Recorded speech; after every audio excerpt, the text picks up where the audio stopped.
ఆంధ్రప్రదేశ్ ప్రభుత్వం నూతనంగా రూపొందించిన 10వ తరగతి తెలుగు వాచకంలోని పరిచిత పద్యాలు అక్షరార్చన ద్వారా అందిస్తున్న ఈ పాఠ్యాంశాల వీడియోలను మీ విద్యార్థులకు అందించి సహకరించగలరు. విద్యార్థులకు అవగాహన కల్పించడం కోసం పద్యాలతో పాటు భావాలను కూడా అందిస్తున్నాము, గమనించగలరు. శతక మాధుర్యంలోని పరిచిత పద్యాలు, ప్రశ్న జవాబులు. నిర్వహణ తెలుగు విషయ నిపుణులు శ్రీ కాసులనాటి శేషాద్రి మరియు శ్రీ మురుమూరి శేషాచారి. శతక మాధుర్యంలోని మొదటి పద్యం. సత్యశీల ధర్మ సంస్థాపనార్థమై యుగ యుగాల పుట్టు వందుచుంద్రు సహజ శక్తి గలుగు సంస్కారులిలలోన కాళికాంబ హంస కాళికాంబ. సత్యశీల ధర్మ సంస్థాపన అర్థము అయి యుగ యుగాల పుట్టు పొందుచు ఉంద్రు సహజ శక్తి కలుగు సంస్కారులు ఇలలోన కాళిక అంబ హంస కాళిక అంబ. భావం. ఓ కాళికాంబ, సత్యం అంటే నిజం, శీలం అంటే స్వభావం, ధర్మం అనే వాటిని తిరిగి స్థాపించడానికి ప్రతి యుగంలోనూ వివేకం, విచక్షణ, సహజ శక్తులు కలిగిన సంస్కారులు భూమిపై పుడుతూనే ఉంటారు. ప్రశ్నలు జవాబులు. మాతృభాషా బోధకులకు, విద్యార్థులకు ముఖ్య గమనిక.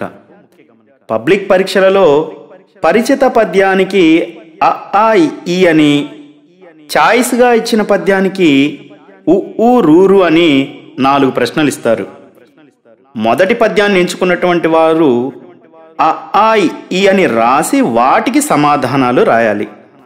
ఇక చాయిస్గా ఇచ్చిన పద్యాన్ని ఎంచుకున్నటువంటి వారు ఊ ఊ రూరు అని రాసి వాటికి సమాధానాలు రాయాలి.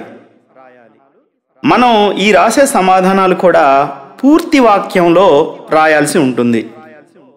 పరీక్షలలో భావాలతో పని లేదు, కానీ ఇక్కడ విద్యార్థుల అవగాహన కోసం పద్యం, పద్య పద విభాగం, భావం ఇస్తున్నాం. దీన్ని మీరు గమనించాలి. అలాగే ప్రశ్నలలో భాషాంశాలకు సంబంధించినవి అంటే పదజాలం, వ్యాకరణాంశాల వంటి ప్రశ్నలు రావు అని తెలుసుకోండి.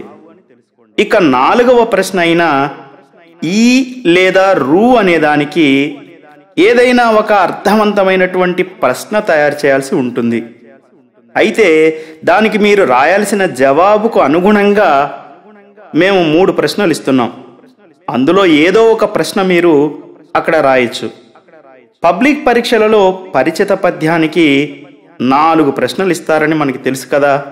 కానీ విద్యార్థుల అవగాహన కోసం 1-2 ప్రశ్నలు మేము అదనంగా ఇస్తున్నాం. దీన్ని మీరు గమనించాలి. ఆ సంస్కారులు వేటిని స్థాపించడానికి భూమిపై పుడుతుంటారు? జవాబు. సంస్కారులు సత్యం, శీలం, ధర్మం అనే వాటిని స్థాపించడానికి భూమిపై పుడుతుంటారు.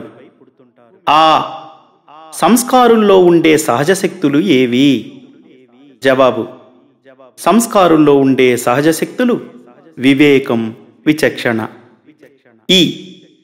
ఈ పద్యంలోని మకుటం ఏది? జవాబు. ఈ పద్యంలోని మకుటం కాళికాంబ హంస కాళికాంబ. తరువాత ఈ పద్యం ఆధారంగా ఏదైనా ఒక అర్థవంతమైన ప్రశ్నను తయారు చేయండి. జవాబు. ఈ ప్రశ్నకు జవాబుగా ఈ పద్యం రచించిన కవి ఎవరు, లేదా ఈ పద్యం ఏ పాఠంలోనిది, లేదా ఈ పద్యం ద్వారా మనం ఏం తెలుసుకోవాలి, ఇలా ఏదో ఒక ప్రశ్నను మీరు జవాబుగా ఎంచుకోవచ్చును. ఇక అదనపు ప్రశ్నలు పరిశీలిద్దాం. 1. యుగ యుగాలలో ఎవరు జన్మిస్తుంటారు? జవాబు: సమాజాన్ని సంస్కరింపగలిగిన సంస్కారులు యుగ యుగాలలో జన్మిస్తుంటారు. 2. సంస్కారులు సమాజంలో వేటిని తిరిగి స్థాపించాలి? జవాబు: సంస్కారులు సమాజంలో సత్యం, శీలం, ధర్మం అనే వాటిని తిరిగి స్థాపించాలి. తరువాత పద్యం. భూమిలోన పుట్టు భూసారమెల్లను, తనువులోన బుట్టు తత్వమెల్లా, శ్రమములోన బుట్టు సర్వంబు తానేను, విశ్వదాభిరామ వినురవేమా.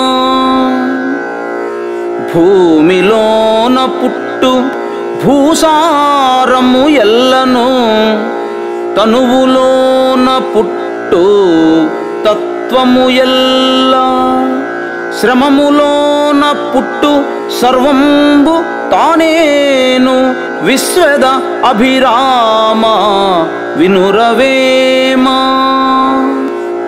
భావం: ఓ వేమా, భూమి యొక్క శక్తి అంతా భూమి నుంచే పుడుతుంది.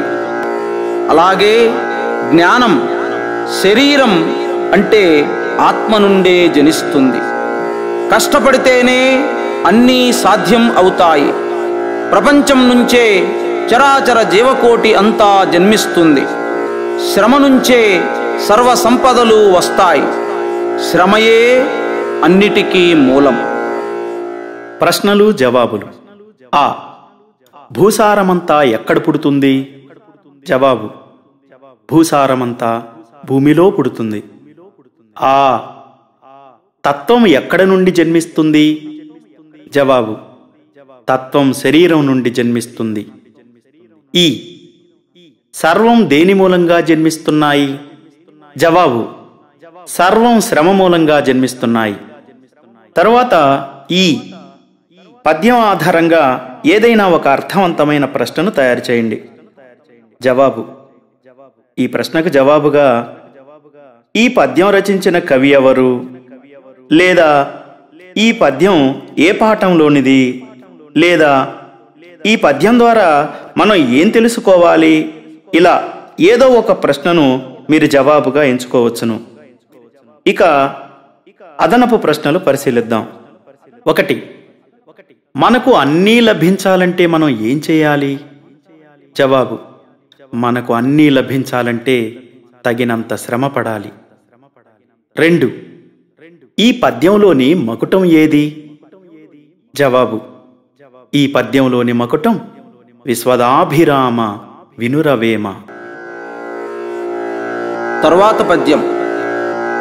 భావమిట్టులుండే బలు కట్టిరయ్యుండు, పలుకులెట్టివైన బనులు నట్లు, పనులననుసరించి ఫలములు చేకూరు, పాప భయ విభంగ భావలింగ.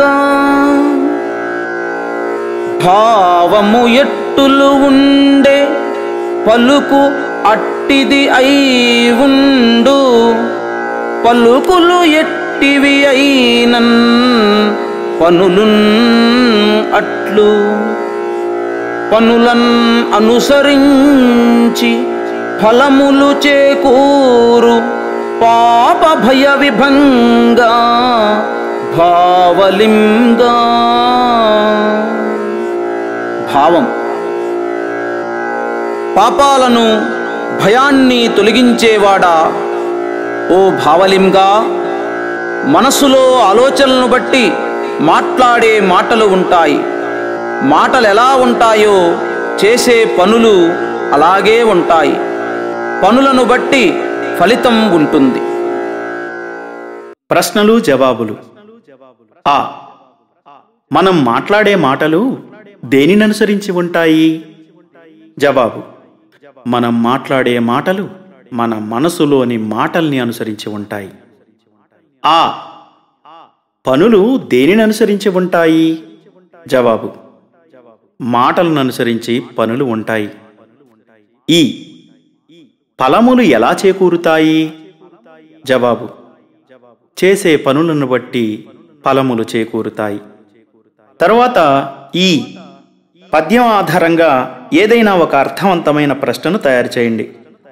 జవాబు: ఈ ప్రశ్నకు జవాబుగా ఈ పద్యం రచించిన కవి ఎవరు, లేదా ఈ పద్యం ఏ పాఠంలోనిది, లేదా ఈ పద్యం ద్వారా మనం ఏం తెలుసుకోవాలి, ఇలా ఏదో ఒక ప్రశ్నను మీరు జవాబుగా ఎంచుకోవచ్చును.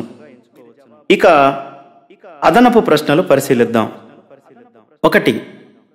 మంచి ఆలోచనలు ఎందుకు చేయాలి? జవాబు: మంచి ఆలోచనలను బట్టే మాటలు, పనులు, ఫలితాలు ఉంటాయి కావున మంచి ఆలోచనలు చేయాలి. 2. ఈ పద్యానికి శీర్షిక పెట్టండి. జవాబు: ఈ పద్యానికి శీర్షిక త్రికరణ శుద్ధి. తరువాత పద్యం: మాతృభాషయందు మాతృదేశమునందు మమత లేనివాడు మనుజుడగునే. తగని మమతయుండు మృగపక్షి జాతికి కూడా తెలియలేవే కుప్పుసామి. మాతృభాష అందు మాతృదేశమున అందు మమత లేనివాడు మనుజుడు అగునే. తగని మమత ఉండు మృగ పక్షి జాతికిన్ కూడన్ తెలియలేవే కుప్పుసామి. భావం: ఓ కుప్పుసామి, తన భాషపై తన దేశంపై ప్రేమ లేనివాడు మనిషేనా? జంతువులకు పక్షులకు కూడా తమ జాతిపై అభిమానం ఉంటుంది కదా. అంటే మనిషి తన భాషపైన దేశముపైన ఖచ్చితంగా మమకారం కలిగి ఉండాలని భావం. ప్రశ్నలు జవాబులు. ఆ మానవుడికి వేటిపై మమత ఉండాలి? జవాబు: మానవుడికి తన భాష తన దేశంపై మమత ఉండాలి. ఆ వేటికి తమ జాతిపై మమత ఉంటుంది? జవాబు: జంతువులకు పక్షులకు తమ జాతిపై మమత ఉంటుంది. ఈ ఎవడు మనిషి అనిపించుకోలేడు? జవాబు: తన భాష తన దేశంపై ప్రేమ లేనివాడు మనిషి అనిపించుకోలేడు. తరువాత ఈ పద్యం ఆధారంగా ఏదైనా ఒక అర్థవంతమైన ప్రశ్నను తయారు చేయండి. జవాబు: ఈ ప్రశ్నకు జవాబుగా ఈ పద్యం రచించిన కవి ఎవరు, లేదా ఈ పద్యం ఏ పాఠంలోనిది, లేదా ఈ పద్యం ద్వారా మనం ఏం తెలుసుకోవాలి, ఇలా ఏదో ఒక ప్రశ్నను మీరు జవాబుగా ఎంచుకోవచ్చును. ఇక అదనపు ప్రశ్నలు పరిశీలిద్దాం. 1. ఈ పద్యానికి శీర్షిక రాయండి. జవాబు: తల్లిపాల భాష, లేదా జననీ జన్మభూమిశ్చ స్వర్గాదపి గరీయసి. 2. మనం వేటిపై ఖచ్చితంగా మమకారం కలిగి ఉండాలి? జవాబు: మన భాష మన దేశం పట్ల మనం ఖచ్చితంగా మమకారం కలిగి ఉండాలి. తరువాత పద్యం: ఇది కాదదియను నది కాదిదియను నిధి ఎదియు వదిలి ఎదియో పదరున్ వదలని ముదముల పొదలగా నదవదపడి చెదరియడద హరిహరనాథ. ఇది కాదు అది అనున్, అది కాదు ఇది అనున్, ఇది అదియు వదలి ఎదియో పదరున్ వదలని ముదములన్ పొదలగన్ అదవదపడి చెదరి ఎడద హరిహరనాథ. భావం: ప్రభో, మనసుకు ఏకాగ్రత కుదరడం లేదు. ఇది కాదు అది కావాలి అనిపిస్తుంది. కానీ అంతలోనే అది వద్దు ఇది కావాలి అనిపిస్తుంది. మరలా ఇది కాదు అది కాదు ఇంకేదో కావాలనిపిస్తుంది. ఎన్నో అనుమానాలతో ఏదీ నిర్ణయించుకోలేక మనసు కలతపడుతుంది. నాకు ఉన్నదానితో తృప్తిపడే వివేకం కలిగించు. ప్రశ్నలు జవాబులు. ఆ మనసుకు ఏం కుదరడం లేదని కవి భావిస్తున్నాడు? జవాబు: మనసుకు ఏకాగ్రత కుదరడం లేదని కవి భావిస్తున్నాడు.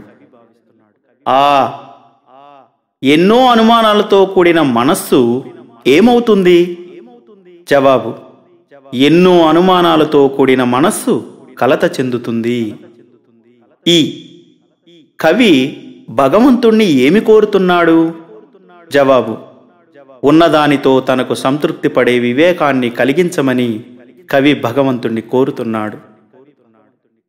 తరువాత ఈ పద్యం ఆధారంగా ఏదైనా ఒక అర్థవంతమైన ప్రశ్నను తయారు చేయండి. జవాబు: ఈ ప్రశ్నకు జవాబుగా ఈ పద్యం రచించిన కవి ఎవరు, లేదా ఈ పద్యం ఏ పాఠంలోనిది, లేదా ఈ పద్యం ద్వారా మనం ఏం తెలుసుకోవాలి, ఇలా ఏదో ఒక ప్రశ్నను మీరు జవాబుగా ఎంచుకోవచ్చును. ఇక అదనపు ప్రశ్నలు పరిశీలిద్దాం. 1. ఇది కాదు అది, అది కాదు ఇది కావాలి అని ఎందుకు అనిపిస్తుంది?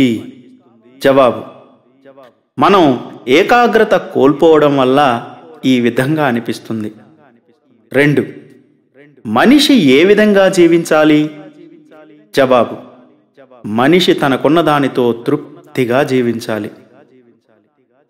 అక్షరార్చన ద్వారా అందిస్తున్న ఈ వీడియోలను ప్రతి ఒక్కరూ వీక్షించి సద్వినియోగపరుచుకోవాల్సిందిగా కోరుతున్నాము. ధన్యవాదములు.